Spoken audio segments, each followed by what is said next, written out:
મિત્રો, હવે આપણે ઇન્ટરનેટની અંદર અલગ અલગ ભણવા વિશે કેવી રીતે આપણા ભણતરમાં ઇન્ટરનેટનો ઉપયોગ કરી શકાય એ વિશે જાણીશું.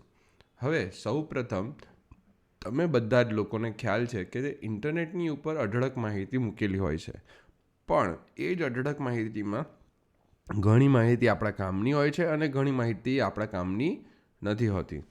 જેમ કે આપણે યુટ્યુબ પર જઈએ, એના માટે એડ્રેસ બારમાં જઈને આપણે youtube.com લખ્યું અને એન્ટર કરી આપણે યુટ્યુબ સુધી પહોંચી ગયા. હવે યુટ્યુબ પર ગયા પછી આપણને ઘણી બધી વસ્તુઓ દેખાતી હોય છે, જેની અંદર આપણને અલગ અલગ માહિતીઓ મળે છે.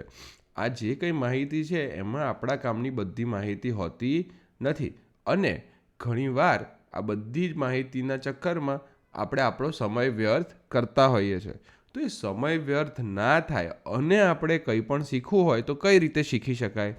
તો આપણે અહીંયા સર્ચ બારમાં જતા રહીએ અને ત્યાં જઈને આપણે માનીને ચાલો ધોરણ 7 એટલે કે આપણે STD 7 મેથ્સ ગુજરાતી આવી રીતે આપણે આપણો કીવર્ડ લખ્યો અને તમે જોશો તો અહીંયા આપણા ચેપ્ટર વાઇઝ અલગ અલગ વસ્તુઓ આવી ગઈ છે. તો આપણે ધોરણ 7 ગણિતના 6થા ચેપ્ટર માટે ક્લિક કરીશું. તો મેં જેવું ધોરણ 7 ગણિત 6થા ચેપ્ટરનું ક્લિક કર્યું તો આપણને અલગ અલગ વેબસાઇટ ઉપરથી અલગ અલગ માહિતી અને અલગ અલગ વસ્તુઓ મળી રહી છે, અને જ્યાં શિક્ષક મિત્રો આપણને પ્રેક્ટિકલ સ્વરૂપે બધું શીખવાડી રહ્યા છે. તમે પણ જ્યારે તમારા શિક્ષકો તમારે ઇન્ટરેક્ટિવ પેનલ, જે મોટા ટીવી આપણને સ્કૂલમાં આપેલા છે, એના ઉપર પણ ઘણી વખત ઘણી બધી વસ્તુ શીખવાડવા માટે આ બધા વિડીયો બતાવતા હોય છે. પણ આ વિડીયો સર્ચ કેવી રીતે કરાય અને એને કેવી રીતે શોધાય એ આજે હું તમને અહીંયા બતાવીશ. તો અહીંયા જેમ આ બધા વિડીયો ઓનલાઈન મૂકેલા છે અને તમારે એને શોધવા હોય તો આપણે યુટ્યુબ પર ગયા, એડ્રેસ બારમાં, પછી ત્યાંથી આપણે સર્ચ બારમાં ગયા. સર્ચ બારમાં આપણે ધોરણ 7 ગણિત એમ લખ્યું અને ગુજરાતી લખ્યું, તો આપણને નીચે કીવર્ડ બતાવ્યો એ પ્રમાણે આપણે અહીંયા એને ક્લિક કર્યો અને ક્લિક કર્યા પછી એને સર્ચ કરવા પર આપણને આ માહિતી મળી. હવે આ જ માહિતીને આપણે ધારો કે સેવ કરવી હોય અથવા તો ફરી જોવા માટે અથવા તો એને નવા માહિતીમાં જોઈએ તો એની ચેનલ પર જવું પડે. તો અહીંયા એક જ્ઞાન વિશ્વ કરીને ચેનલ છે, એના પર આપણે જઈએ છીએ. તો આ જે જ્ઞાન વિશ્વ ચેનલ છે, પ્રકાશભાઈ કરીને કોઈ શિક્ષક છે એ ચલાવે છે અને ગણિતના અલગ અલગ વિડીયો ત્યાં ઉપર અપલોડ કરે છે. અને એ બધા જે વિડીયો છે એની અંદર આપણને આપણી જેટલી ગણિત વિશેની જરૂર છે એ અહીંયાથી મળે છે.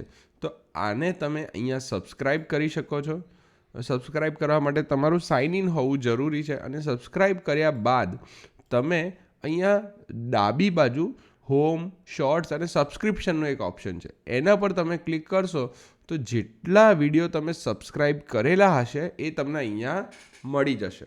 તો આવી રીતે તમે તમારા જરૂર પ્રમાણે જે મુદ્દા છે એ શોધી શકો છો.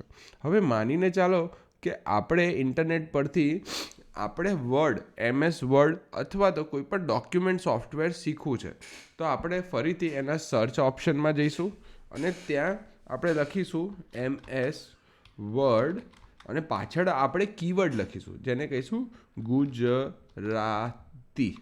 તો MS વર્ડ ગુજરાતી લખ્યા પછી આપણે એને એન્ટર કરીશું.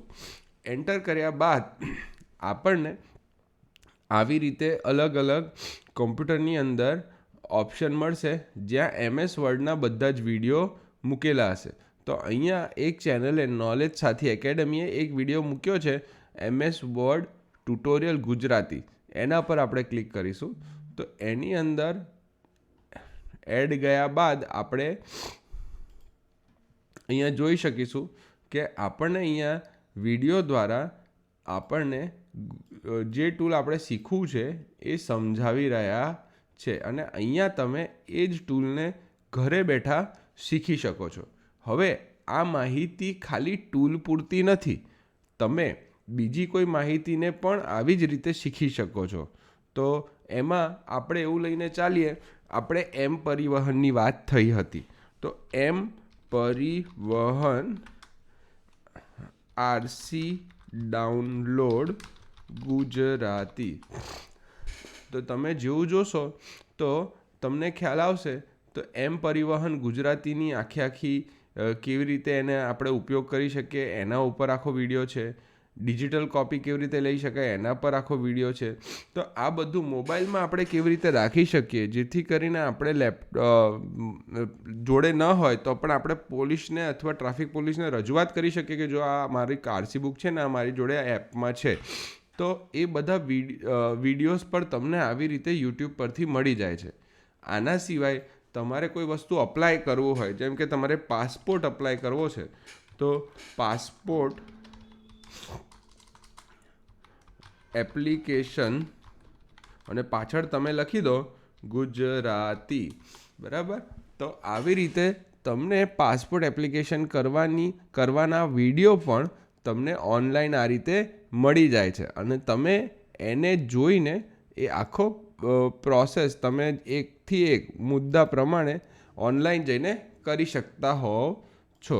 હવે આવી રીતે ઓનલાઈનની દુનિયામાંથી અલગ અલગ માહિતી શોધીને તમે સારામાં સારી વસ્તુ શીખી શકો છો અને આગળ નીકળી શકો છો. તો આવી રીતે તમારે કોઈ પણ માહિતી શોધવા માટે યુટ્યુબમાં કેવી રીતે કીવર્ડ લખવા અને એ કીવર્ડના માધ્યમથી માહિતી સુધી પહોંચવું એ તમે આજે શીખ્યા. ધન્યવાદ.